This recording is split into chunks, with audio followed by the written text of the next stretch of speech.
Hoje tem essa cozinha piloto, mas ela está desativada. Inclusive, a própria SH utiliza parte do espaço deles para... Quer dizer que a cozinha piloto que está lá na SH. Não, mas eles não preparam lá, eles utilizam parte do espaço apenas. Não é feito mais a merenda como era feito nessa época dos outros governos, né, que não terceirizava a questão da merenda escolar. Não sei, e dava certo, não sei por que precisa terceirizar. Na verdade tem um interesse, né, econômico por trás de tudo isso. Inclusive nós fizemos essa denúncia aí ao Ministério Público que está cobrando. Eu acho que o interesse econômico que tem que prevalecer é do contribuinte. É verdade, eu também concordo. Ele gastar com o critério dele. Bom, mas isso daí também é um debate que hoje a gente não vai esgotar, até porque tem várias coisas na escola pública que me espantam. Uma delas são esses alarmes de ataque aéreo, que são as sirenes. Parece que você está escutando uma bruxa sendo esganada quando toca assim, né? Que é uma coisa para criar terror, e eu não entendo por que tem que ser assim. Com tantos terrenos para fazer escolas, eles fazem uma escola num lugar, para as dimensões dela apertadas, sem verde em volta. Devia ter verde, primeiro nós pensar ter verde em volta, ter árvores para criançada. Igual a gente vê nesses filmes da Sessão da Tarde, as escolas dos Estados Unidos sempre tem um jardim, tem uma praça e tal. Aqui a gente não vê nada disso. A escola tinha que ter mais cara assim, uma cara mais familiar, mais casa da gente, para as crianças e adolescentes se sentirem acolhidos, né? Tem prédios grandes no município, no sistema escolar, né? Mas enfim, são coisas que a gente precisa aprofundar na cidade aqui. E vamos ver aqui, você já falou do projeto São de Áreas, nós já falamos da terceirização das creches, da planta genérica, o retorno dos camelôs, como é que você está vendo?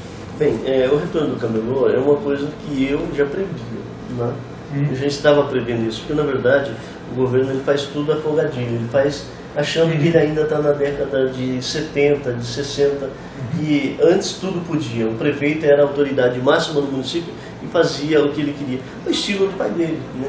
O pai do atual prefeito, ele sempre administrou Taubaté, né, dando ordem de cima para baixo e cumpra-se, né? Mudou a gestão, mudou o modelo, né? O prefeito ele simplesmente chegou pro camelô, e aí nós participamos de forma indireta nessa situação. Chegou e disse: olha, a partir da manhã eu não quero mais vocês aqui, desapareça, vá para lá. Não é assim que você faz. Um gestor público não pode ter esse grau de irresponsabilidade, porque ali envolve muitos interesses, né? Interesse do trabalhador, interesse econômico, questão social, né? E aí o defensor público Wagner Giron, nosso amigo, companheiro, ele foi muito feliz nessa ação, o qual garantiu o retorno desses trabalhadores ali, e que garanta também que o prefeito ele possa planejar antes de remover, não simplesmente chegar e sai e a partir de hoje você não existe. Existe famílias, existem compromissos ali.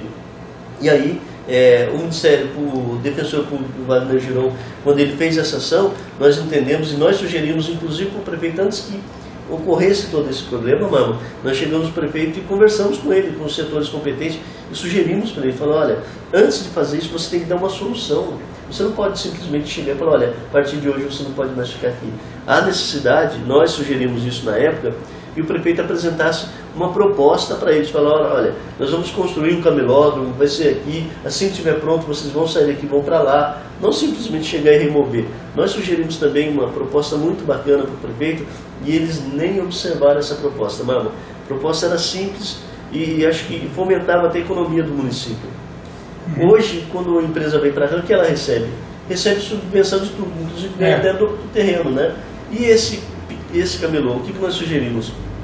Que o prefeito pudesse, através do Banco do Povo, através do Banco Paulista, através até do BNDES, se for o caso, reunião com todos esses camelôs e sugerisse para eles o seguinte: olha, existe a possibilidade de você montar um pequeno comércio na sua residência, um comércio na sua residência?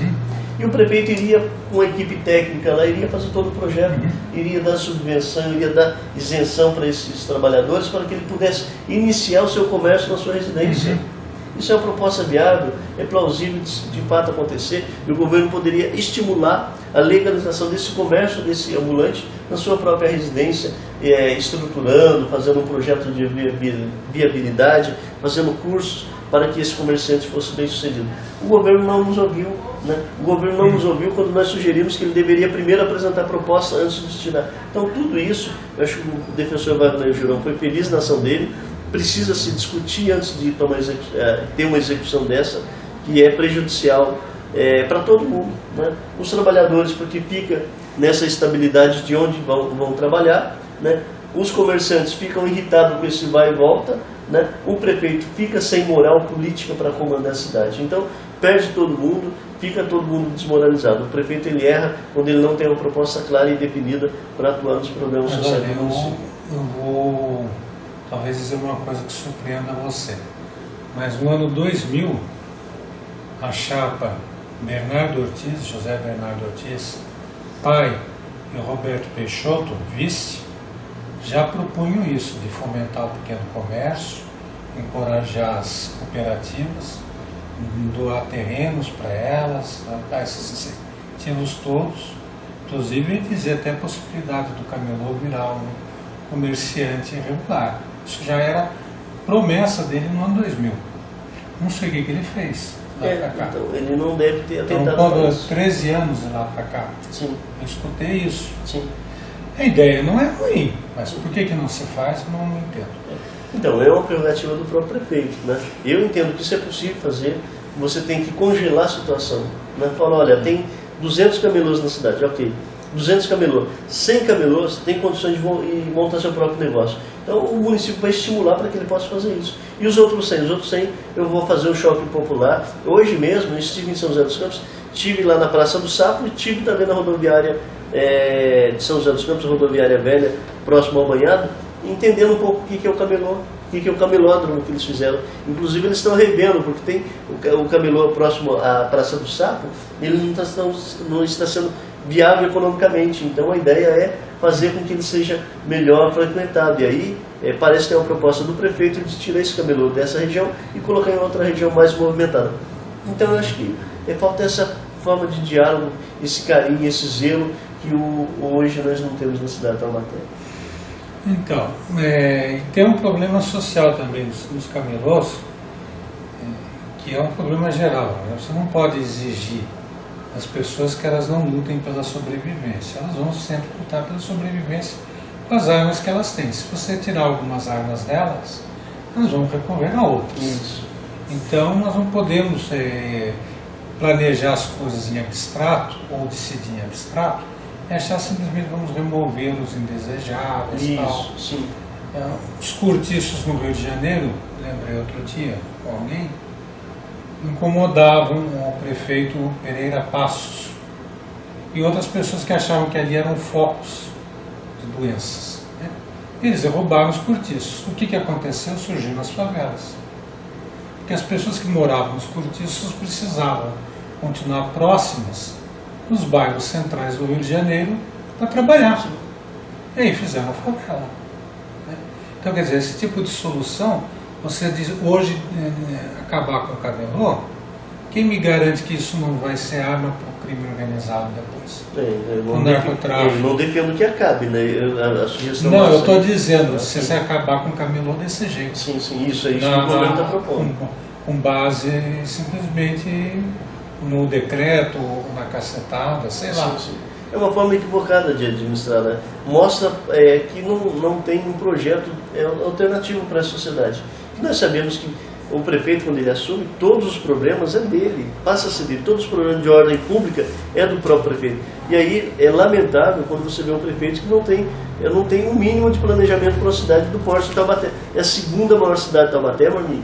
E aí você não tem um planejamento. Segunda maior cidade do Vale. Do Vale, isso, desculpa, segunda maior cidade do Vale. Mas Taubaté já foi Sim. o nome genérico da região. Isso. Séculos atrás. Séculos atrás. Aliás, como o seu estado de origem, o Paraná, já foi parte de São Paulo. Olha. 19 de dezembro, se eu não me engano, é a emancipação do Paraná. O Paraná passou a ser uma província separada da província de São Paulo 150, 160 anos atrás. Bacana. Então, escuta aí, CPIs da Unital e licitações, como é que estão andando? Bem, eu não faço parte de nenhuma dessas CPIs, não entendo aqui o nosso... Nem das licitações? Não, na verdade, quem faz das licitações são a vereadora Vera Saba. Ah, tá certo. A vereadora Vera, né?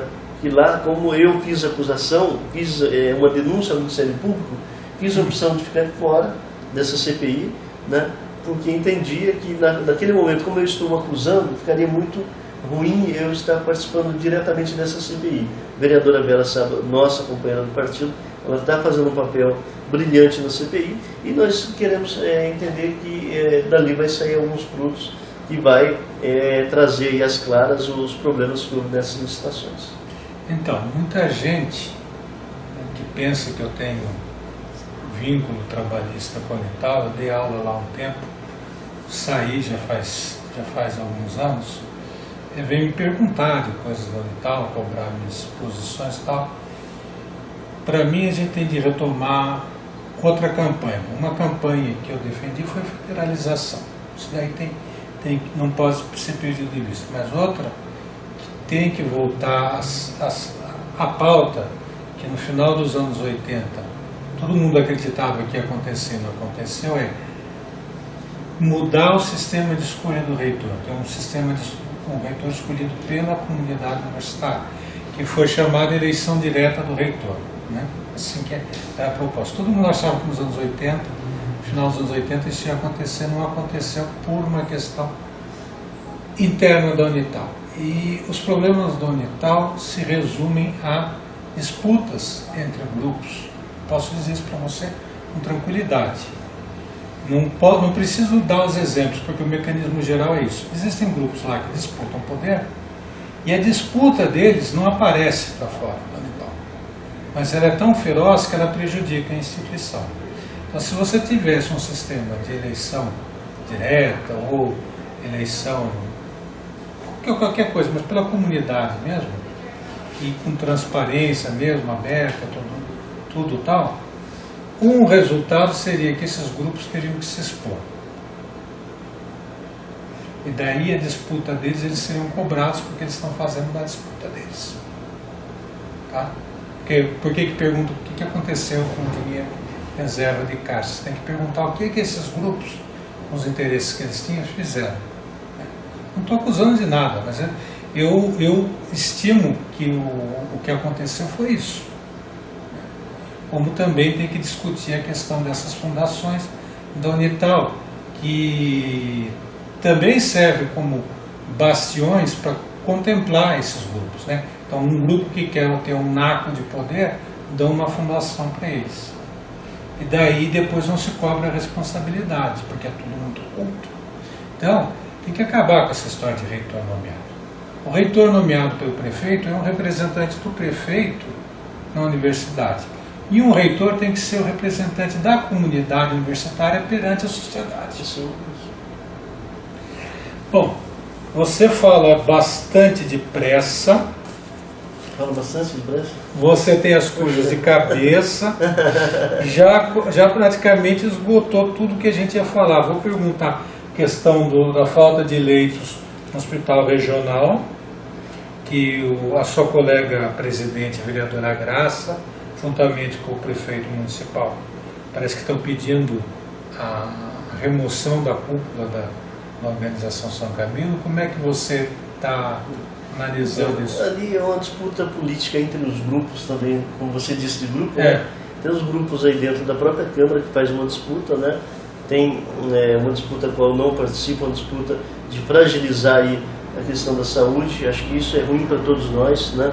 Você fragilizar o trabalho dos médicos, da direção do São Camilo, coisa que até então eu desconhecia. Foi colocado agora para nós essa situação.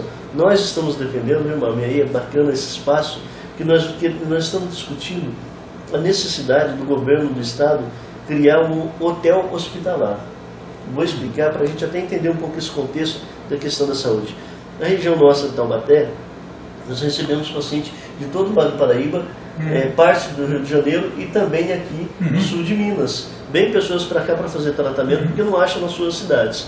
E ao vir para cá, elas acabam ocupando leitos, às vezes ela não pode ir e voltar por algum acerto ali, para hospedar a eles família. acabam ficando ali. A ideia que nós sugerimos ao governador é que crie apenas não para a família, é apenas para o paciente. Veja só, a ideia do hotel hospitalar é que você não precisa ir para sua casa, você não pode ir para sua casa e você também não precisa ficar ocupando um leito no hospital.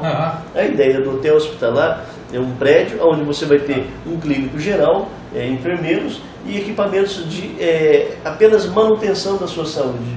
Se você melhorar, você pode voltar para casa. Se você piorar, você volta para o hospital. E aí você ocupa a vaga devida. Hoje, se você pegar grande parte dos problemas nossos, do município, da nossa região, é falta de leito às vezes, né? Só que o leito é aquela pessoa que poderia estar acamada na sua residência. Só que daí o trabalho de você ir para a sua residência, ou se você fica no hospital, você ocupa o leito. Se você vai para a sua residência, você não vai ter os cuidados médicos, de enfermaria, de médico, você não pode ir para sua casa, então você fica ocupando essa vaga no hospital. Nós sugerimos, inclusive entregamos um documento na mão do governador, falamos com o ministro Padilha sobre esse problema, sobre essa possibilidade de se criar um hotel hospitalar, onde você tem estrutura, não a estrutura que você tem no hospital, mas uma estrutura mais simples, com técnicos de enfermagem, com enfermeiro, com um médico, que não precisa ser um médico especialista, pode ser um clínico geral, para que ele possa avaliar esse paciente e dando a liberação dele, ou volta para casa, ou volta para o hospital. E aí você desafoga então a questão do hospital, do leito hospitalar, que é um dos grandes problemas hoje. Isso nós estamos falando para entender a complexidade. Hoje, Taubaté, aqui, o Hospital São Camilo, ele atende alta complexidade, né? Nós precisamos criar alguma coisa aqui de média complexidade, média baixa, porque os municípios da nossa região, se você tratar a baixa e a média, você evita afogar o hospital regional, né? Lógico que chega lá, normalmente chega no hospital regional, chega casos gravíssimos, né? Só que também tem aqueles que poderiam ficar nesse hotel hospitalar. Então aí nós sugerimos esse projeto daí ao governador, eu entreguei em mãos ao governador, né? Falei pessoalmente com o ministro de Saúde, o ministro Padilha, sobre essa possibilidade. Os dois entenderam a ideia, gostaram da ideia. A ideia é criar em todo o estado de São Paulo polos, onde tem um hospital regional, você cria também um hotel hospitalar, que o hotel hospitalar é intermediário entre a residência e o hospital, de fato, onde você fica ocupando os leitos, né? O hotel é essa ponte que liga você, ou volta para casa ou volta para o hospital para melhor tratamento. Na questão do hospital regional, nós sabemos que hoje São Camilo, o hospital regional, o hospital São Camilo, nós entendemos que há necessidade de uma integração maior ali para que possa fazer o melhor atendimento, né? E é lamentável essa disputa que houve aí, está tendo, né, entre o prefeito e a presidente da Câmara, juntamente com nós, com todos os vereadores, porque na verdade o presidente, em nome de todos os vereadores, assinou um documento abonando, pedindo o afastamento desses profissionais, coisa que nós não aprovamos e repudiamos também, juntamente com os outros 18 vereadores. Tá, e agora vamos falar do PT um pouco. Tem muita gente ainda confundindo você com o Curia? É uma confusão boa, né? Tomara que isso continue acontecendo, né? Eles te chamam de Salvador Curia, ou o Curia de Salvador Soares. Então, sendo Salvador tá bom, né? Acho que Taubaté precisa do Salvador. O Salvador tem experiência na administração. É uma entrevista dele. Bacana, eu li, ficou muito boa a entrevista que o Diário Taubaté fez. Não li ainda. Ficou muito boa a entrevista. E ele mostra que ele está disposto a voltar em 2016. E é isso que nós queremos, nós estamos aqui... Mas não ia ser você ou a Vera? Não, eu não sou candidato a prefeito, não. Eu quero ser candidato a prefeito em 2020, para mim. 2020... Mas nós podemos ter aí uma eleição extraordinária, hein? Eu tenho falado para as pessoas que assim, eu quero ser vereador, quero trabalhar, quero fazer um bom mandato, quero entender de fato os problemas da cidade, né? Terminei recentemente um curso de pós-graduação na FAAP, com gerente de cidade. Né? Podemos ter uma nova eleição para prefeito em 2014, aí, dependendo do resultado do julgamento. Né? Então, mas daí você tem outros nomes mais preparados. Salvador Curia é um nome desse, o Isaac é um nome desse, a própria companheira Vera Saba é um nome desse. E o PT tem vários militantes em condições, né? E aí acho que uma pesquisa vai apontar qual seria o melhor nome para a cidade, né? Nós temos um compromisso hoje de ter um mandato de vereador, de fazer um trabalho sério, com responsabilidade, levantar bastante poeira, porque é dessa poeira que vai sair um resultado positivo para toda a sociedade taubatiana. Então, o Salvador Curia hoje é o nosso, pelo menos é o meu nome para 2016, eu tenho dito isso aí para as pessoas, Eu gostaria muito de ver o Salvador Coria prefeito novamente em Taubaté, porque entendo que ele já foi prefeito, fez uma boa gestão e tem condições de solucionar os problemas que hoje Taubaté enfrenta. Fica um conflito meio do Oriente Médio, porque é Saba versus Coria, dois nomes árabes, né? Mas assim, eu acho que já a companheira Bela, com todo respeito, ela já deu a contribuição dela e agora nós temos que fazer um bom mandato de vereador, né? Provar para a sociedade taubatiana que o PT é bom de governo, é bom de legislativo, é bom de executivo e aí nós disputarmos uma próxima eleição. A Vera é nova também, ela tem 43 anos, tem muita lenha para queimar, acho que é possível aguardar um pouco mais também, assim como eu, né? Mas não foi, mas no final quem vai dizer isso não sou eu e nem a vereadora, vai ser os militantes do PT. Mas eu tinha entendido que a eleição dele para presidente tinha sido uma necessidade organizativa, ou seja, quem apoiou Salvador pensou nele como alguém que conseguiria reestruturar o PT, reorganizar, redinamizar o PT internamente. Eu estava pensando que era essa a tarefa dele. Não estava Você está ouvindo um filiado do PT, não... Né? Você acha que ele, além dessa tarefa organizativa, assumiria também, que é um peso também, ser candidato. Esse é o meu desejo, né? Porque veja bem, o Salvador Coria ele consegue dialogar com várias outras forças existentes na cidade, coisa que até então dificilmente nós conseguimos. Nós conseguimos atrair única e exclusivamente o PMDB. Eu não sei se foi uma atração boa ou ruim, né? Eu não sei se o peso da âncora que eles nos trouxeram foi bom ou ruim. E, na verdade, assim, contribuiu com o tempo da eleição, eleitoral, né? Mas teve uma imagem, essa associação do nosso candidato com o ex-prefeito. Então, assim, eu não tenho essa avaliação ainda se isso foi positivo. O ex-prefeito, eu acho que ele, ali dentro do PMDB, ele era a figura mais difícil de negociar. Eu acho o ex-prefeito muito parecido com esse aspecto com o Bernardo Ortiz. Eles são da mesma escola. Sim. A negociação com eles é muito difícil. Então, mas muito, aí muito difícil. Nós entendemos que o Salvador Coria, eu entendo que isso é a opinião do vereador Salvador, não é opinião do partido. Salvador Soares. Salvador Soares. Então, eu entendo que ele pode contribuir tanto na organização do partido e como na construção de uma base sólida para que nós possamos fazer uma boa aliança para 2016.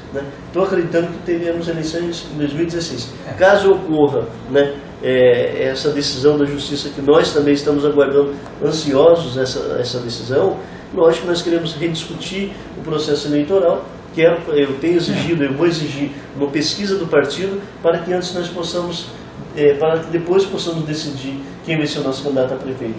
E hoje em Taubaté, você não tem grandes nomes aí na política municipal para uma possível disputa em 2014.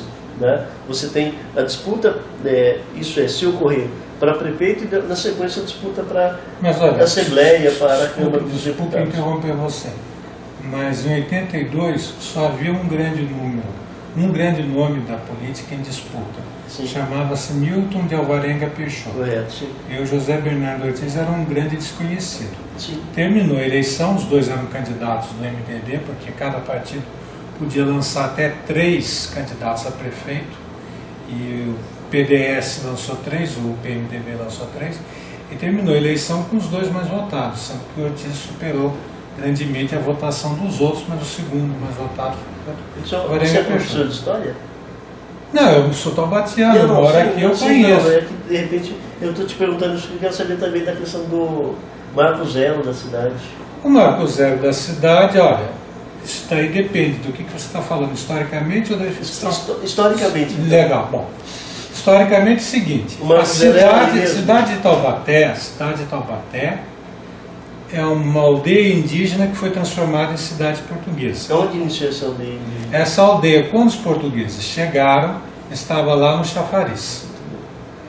E os portugueses se assentaram na região que eu moro, que é no Largo de Santana, antes de fazerem a cidade planejada por Jacques Félix. Aí a cidade planejada por Jacques Félix, o centro dela era ali o Largo da Sé, porque são essas mesmas ruas do centro até hoje. Essa aqui é Marquês do Herval, são as mesmas ruas da isenção. Só que o patrimônio histórico que testemunharia a antiguidade da cidade foi para o chão. Ou foi derrubado ou foi descaracterizado, como é a igreja da catedral. Sim. Entendeu? Agora, qual é a definição legal do Marco Zero para fazer isso vai depender da legislação. Isso foi uma dúvida gerada até numa entrevista que eu participei, e aí as pessoas estavam indignadas com a questão do Marco Zero, né? E aí assim, e aí o Marco Zero é naquele ponto lá, não é lá no Chafariz, ficou essa discussão. As pessoas já não têm mais essa noção, não só porque os prédios desapareceram, como o rio que separava o assentamento português da aldeia está canalizado, que é a Juca Esteves e Desembargador. As pessoas não têm mais essa referência. O rio que foi referência por uns 300 anos das coisas já não está mais visível. Então é essa a questão.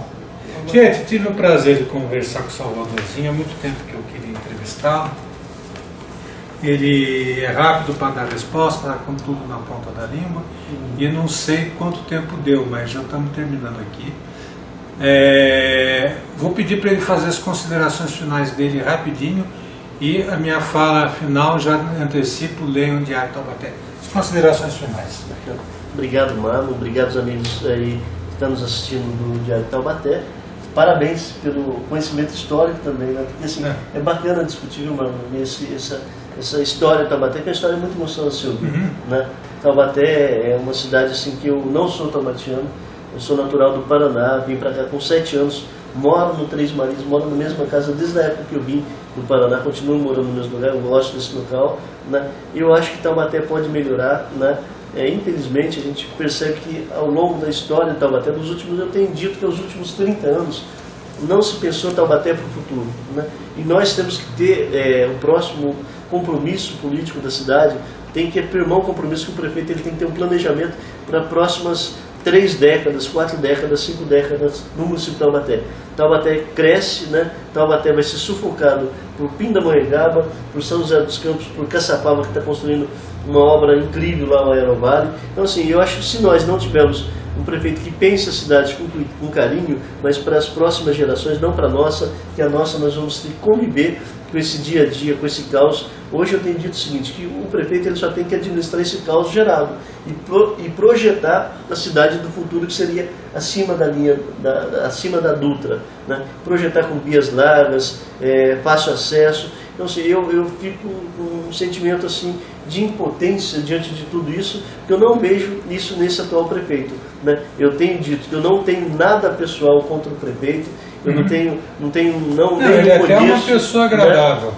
Eu não nem o conheço pessoalmente, porém eu critico as posturas, a forma que ele tem administrado Taubaté, que eu discordo, que eu acho que isso aí vai levar num caos, continuar esse caos que está. Então assim, eu quero agradecer a oportunidade, agradecer você, agradecer toda a equipe aqui do Diário Taubaté e dizer que nós estamos à disposição ali, fazer um debate assim, importante, esclarecedor e até para conhecer um pouco mais o lado mais administrativo de cada vereador, ver qual que é o entendimento. Acho que isso é importante. Parabéns a você e parabéns ao Diário de Taubaté, que tem feito esse trabalho, não é de agora, ao longo da história do jornal, tem sempre feito um trabalho assim e contribui para o crescimento e desenvolvimento da cidade. Parabéns e até breve. Obrigado.